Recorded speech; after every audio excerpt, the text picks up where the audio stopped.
Olá, esse é o sexto episódio dessa série em que eu apresento a minha tese A Punibilidade no Conceito de Delito.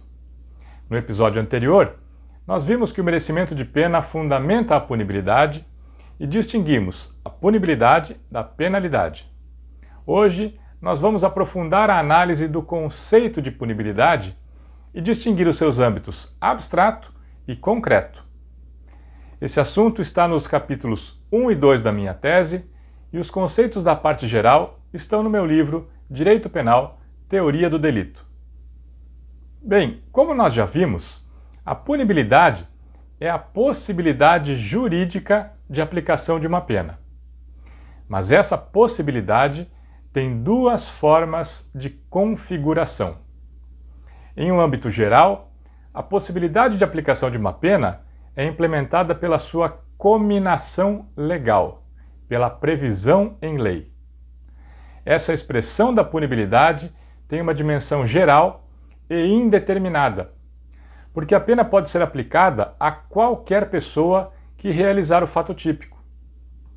Essa dimensão da punibilidade é denominada abstrata. Mas quando alguém realiza um ilícito penal merecedor de pena, essa possibilidade geral se individualiza. O Estado passa a ter a possibilidade jurídica de aplicar a pena correspondente a esse fato ao sujeito responsável pela sua realização. Portanto, aquela possibilidade jurídica geral é individualizada na situação concreta. Nesse momento, a punibilidade deixa de ser uma possibilidade geral e se torna uma possibilidade específica e individualizada. Esta possibilidade de aplicação de uma pena na situação concreta é denominada punibilidade concreta. Essa diferença pode parecer um preciosismo teórico, mas nós vamos ver que ela é muito importante para entender como a punibilidade atua na estrutura do delito.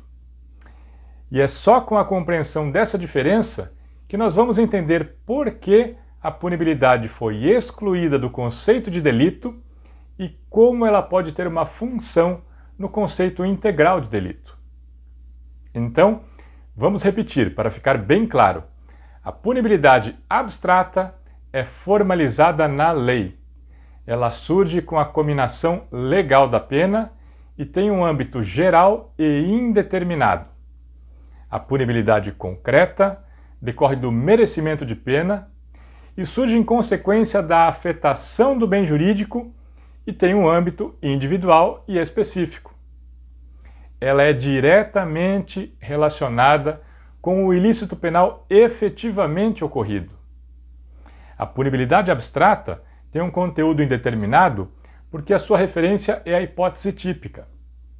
A punibilidade concreta tem um conteúdo determinado porque a sua referência é o merecimento de pena, que é definido com base no fato concreto. Além das diferenças de referências dessas duas formas de punibilidade, as dimensões delas também são diferentes. A dimensão da punibilidade abstrata é ampla e relativamente indeterminada. Ela decorre da definição legal dos limites máximos e mínimos de pena cominada, e a referência dela é a modalidade delitiva abstratamente considerada. Por outro lado, a dimensão da punibilidade concreta é específica. Ela é definida com base em uma relação de proporcionalidade entre a gravidade do fato concreto e a quantidade de pena incidente naquele caso. A sua referência não é a espécie delitiva em tese, é o fato concreto, efetivamente realizado. A punibilidade concreta é a possibilidade jurídica de aplicar uma pena ao sujeito responsável pela realização de um fato típico e antijurídico determinado. Essas diferenças são muito importantes, porque a punibilidade abstrata é uma expressão da lei. Ela não integra o delito considerado como um fato concreto. Mas a punibilidade concreta é relacionada a um fato determinado. Então ela pode e deve ter uma função no delito.